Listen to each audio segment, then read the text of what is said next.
राज्यात विधानसभा निवडणुका पार पडलेल्या आहेत, निकाल हाती आलेले आहेत. मात्र काही विधानसभा मतदारसंघातील ज्या लढती होत्या त्या नेहमीच चर्चेत राहिलेल्या आहेत. त्यातली एक लढत होती ती कर्जत जामखेडमधली. मात्र आता ती पुन्हा एकदा लढत जी आहे ती नेमकी कशी ठरली, काय ठरली, याबाबत आता पूर्ण राजकीय वर्तुळात चर्चा सुरू झाल्यात. आपल्यासोबत राम शिंदे सर आहेत. सर, तुमची लढत अत्यंत महत्त्वाची होती, मात्र आज पुन्हा एकदा नव्याने त्या लढतीकडे बघितलं जात आहे. तुमचा पराभव हा कट कारस्थानातला भाग होता?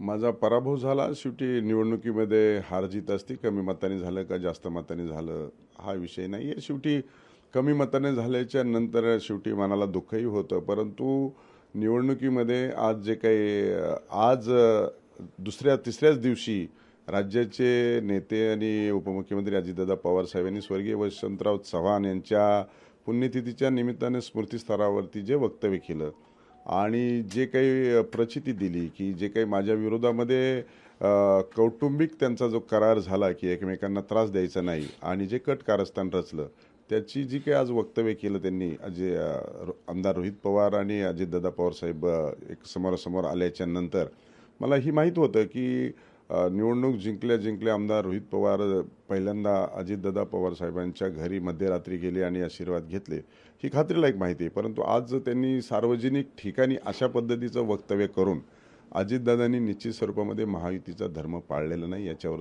सिद्ध होतं आहे. परंतु अशा पद्धतीने माझ्यासारख्या एका छोट्या व्यक्तीच्या विरोधामध्ये एक कट कारस्थान आणि षडयंत्र रचून पाडण्याचा जो काही कार्यक्रम केला तो अतिशय दुर्दैवी आहे, गैर आहे आणि याला युतीचा धर्म पाळतात असं नाही. आणि एखाद्या दुसऱ्याकडून झालं असतं तर ठीक होतं, परंतु नेतृत्वाकडूनच अशा पद्धती जर होणार असेल तर ही बाब गंभीर आहे. मी पक्षाला आणि पक्षाच्या नेतृत्वाला हे निवडणुकीमध्ये सांगितलं होतं की माझ्याकडे अशा संदर्भामध्ये लक्ष देण्याची आवश्यकता आहे, पण ती मी सार्वजनिक केली नाही आहे. शेवटी मी आचारसंहिता आणि राजशिष्टाचार पाळणारा कार्यकर्ता आहे आणि म्हणून मी चौथ्यांदा निवडणूक लढवतो आहे. शेवटी राजकारणात अशा चर्चा होत असतात आणि त्या चर्चा होत असताना त्याच्या शेवटी पुरावा असला पाहिजे आणि म्हणून आज स्वतःच ज्यावेळेस अजितदादा सार्वजनिक ठिकाणी अशा पद्धतीचं वक्तव्य करतात त्यावेळेस मला बोलणं हे क्रमप्राप्त आहे आणि म्हणून त्यांनी हे कट कारस्थान रचून माझ्यासारख्या छोट्या व्यक्तीला पाडण्याचं काम केलेलं आहे. हे महायुतीमध्ये हे योग्य झालेलं नाही. युती धर्म पाळला नाही स्पष्ट असं अजित पवारांनी युती धर्म पाळला नाही स्पष्ट म्हणणं नाही असं अजितदादांनीच सांगितलं आणि माझं त्याच्याच म्हणणंच आहे ना. तेच सांगतायत की मी जर आलो असतो आमदार रोहित पवारांना झाले मी जर आलो असतो तर तुझं काय झालं असतं याचा अर्थ ते ठरून आलेले नाहीत असा होतो आणि म्हणून युती धर्म पाळला नाही. याची पुसरची कल्पना तुम्हाला होती, मात्र आज तो व्हिडिओ सगळ्यांसमोर आलेला आहे. तुम्ही ज्यावेळेस पहिल्यांदा ते व्हिडिओ पाहिला किंवा ते चित्र पाहिलं त्यावेळेस नेमकं तुम्हाला काय वाटलं? कारण मतदारसंघातून कुटुंबातून अनेक मेसेज फोन तुम्हाला आले असतील, तुमचं काय मत? मला काहीच वाटलं नाही, परंतु याचे पडसाद संपूर्ण कर्जत जामखेड सह जिल्ह्यात आणि राज्यात पडलेले आहेत. त्याच्यामुळं की राम शिंदेसारखा एक राजशिष्टाचार पाळणाऱ्या व्यक्तीला मला माहीत असून देखील मी सार्वजनिक करू शकत नव्हतो. त्याचं कारण आहे की वरिष्ठ नेत्याच्या संदर्भामध्ये एका ठराविक सिस्टीममध्ये ते सांगितलं पाहिजे, बोललं पाहिजे, ते बोललं होतं मी ऑलरेडी. मला त्याच्यात काही नवीन वाटलं नाही. परंतु अजितदादाने माध्यमांसमोर अशा पद्धतीचं वक्तव्य करून त्यांनी केलेल्या कृतीची त्यांनी हे करून दिली, ओळख करून दिली की मी केलेलं आहे, कबूल केलं त्यांनी. पण यासोबतच जर आपण पाहिलं तर सातत्याने या मतदारसंघामध्ये तुमच्या मतदारसंघामध्ये आरोप प्रत्यारोप होत होते. तुम्ही किंवा देवेंद्र फडणवीस यांनी थेट लक्ष घालून पैसे वाटप केले अशा प्रकारचे आरोप झाले होते. मला असं वाटतंय की आरोप करायचे असेल तर पुरावे हवेत. माझ्याकडे कागद आहेत, FIR कॉपीज आहेत. काय त्याच्यामध्ये तुम्ही असं आहे की मधुकर मारुती मोहिते राहणार पारेवाडी जय श्रीराम साखर कारखाना शेतकी अधिकाऱ्याने नान्नज येथे पैसे वाटप केले आणि त्यांच्यावरती FIR दाखल झालेला आहे. त्याचबरोबर त्यांना वायसेवाडी येथे अमोल जमदाडे नावाचे राहणार जळोची तालुका बारामती यांच्यावरती कलम 173 223 123 कलमान अन्वे पैसे वाटल्याचा सिद्ध झाले आणि सिद्ध म्हणण्यापेक्षा आरोप झालेत आणि पोलिसांनी केसेस दाखल केलेले आहेत. त्याच्यामुळं लोकांवरती आरोप करत असताना बिनबुडाचे आणि बेछूट आरोप करणं हे आमदार रोहित पवारांना शोभत नाही आहे आणि म्हणूनसाठी हे पैसे वाटलेत आणि त्यांच्या चिठ्ठ्या आहेत. मटण किती दिलं, दारूच्या बाटल्या किती दिल्या, पैसे कोणाला वाटले, हे FIR मध्ये सगळं आहे. आता हे सगळं घेऊन अनेक ठिकाणी त्यांच्या पीएनला मारलं, धुडकावून लागलं, त्या केसेस झाले नाही. स्ट्रॉंग रूमला देखील त्यांनी बारामती ॲग्रोचा जो सिक्युरिटी ऑफिसर आहे तो पोलीस वेशात ठेवला होता. त्यांना काहीतरी त्या पेट्यामध्ये गडबड करायची होती, ती देखील माझी शंका आहे. ती देखील पोलिसांनी केस दाखल केलेली आहे.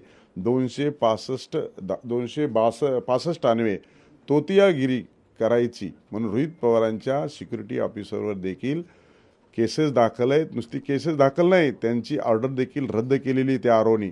आणि म्हणून त्या आरोनी देखील अशा पद्धतीची ऑर्डर का केली हे देखील आता आरोला कोर्टात सांगावं लागेल. शेवटी मतदारसंघाच्या बाहेरचा माणूस स्ट्रॉंग रूमला राखणदार ठेवता येतो का ही देखील नियमात तरतूद नाही. त्यांनी मग घाईघाईने ती ऑर्डर रद्द केली. पण पोलिसाच्या वेशात जाऊन स्ट्रॉंग रूमचं संरक्षण करणं आणि ही तोतयागिरी देखील रोहित पवारांची उघड पडलेली आहे. त्यामुळे अनेक असे एव्हिडन्सेस माझ्याकडे आहेत.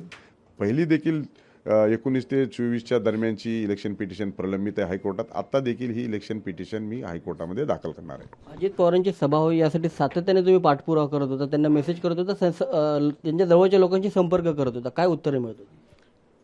बघू करू म्हणून उत्तर मिळत होती. शेवटी अजितदादाची सभा झाली नाही आणि ती सभा का झाली नाही त्याचं उत्तर आज अजितदादांनी कराड येथे स्वर्गीय यशवंतराव चव्हाणांच्या प्रीतिसंगमावरती दिलेलं आहे, स्मृतीस्थळापाशी. मला वाटतं हे वारंवार पाठपुरावा करत असताना स्वतःच निवडणुकीच्या नंतर आणि निकाल लागल्याच्या नंतर तिसऱ्या दिवशी त्यांच्या वतीनेच सांगितले की मी का आलो नाही तुमच्या सभेला. मला आतापर्यंत वाटत होतं की त्यांच्या कामव्यस्थामुळे किंवा नेते असल्यामुळे अनेक ठिकाणी त्यांना जावं लागलं असेल त्यांच्या पक्षाच्या लोकांच्या कॅन्डिडेटच्या प्रचाराला, परंतु तसं नाही. आता हे जाणीवपूर्वक आले नाहीत. यासोबतच जरी तुमचा पराभव झाला असला तरी महायुतीचं सरकार आलेलं आहे. मुख्यमंत्री कोण असावं यासोबतच्या चर्चा सुरू आहेत. तुम्हाला काय वाटतं, तुम्ही पक्षाचे कार्यकर्ता नेत्यात, कोण मुख्यमंत्री व्हायला पाहिजे? महायुतीचं सरकार प्रचंड मताधिक्याने आलेलं आहे. निश्चितच आनंद आहे माझ्यासारख्या कार्यकर्त्याला. आणि म्हणून महायुतीच्या दोन्ही घटक पक्षाने आपला नेता निवडीचा कालच बैठका पार पडल्या. तर मोठा भाऊ पूर्वी होता भारतीय जनता पार्टी, आता पुन्हा एकदा सिद्ध झालेलं आहे भारतीय जनता पार्टीच हा मोठा भाऊ आहे. आणि निश्चितच एवढ्या मोठ्या संख्येने मताधिक्य फक्त आणि फक्त देवेंद्रजी फडणवीस साहेब समोर ठेवून राज्यातल्या जनतेने दिलेलं आहे आणि तेच मुख्यमंत्री व्हावेत ही तमाम महाराष्ट्राची इच्छा आहे, माझी इच्छा आहे. धन्यवाद सर आमच्याशी बोलल्याबद्दल. कॅमेरामन निकेश सोबत उमेश करंजकर, लोकशाही न्यूज, मुंबई. लोकशाही मराठी ऐका, पहा, जागरूक रहा.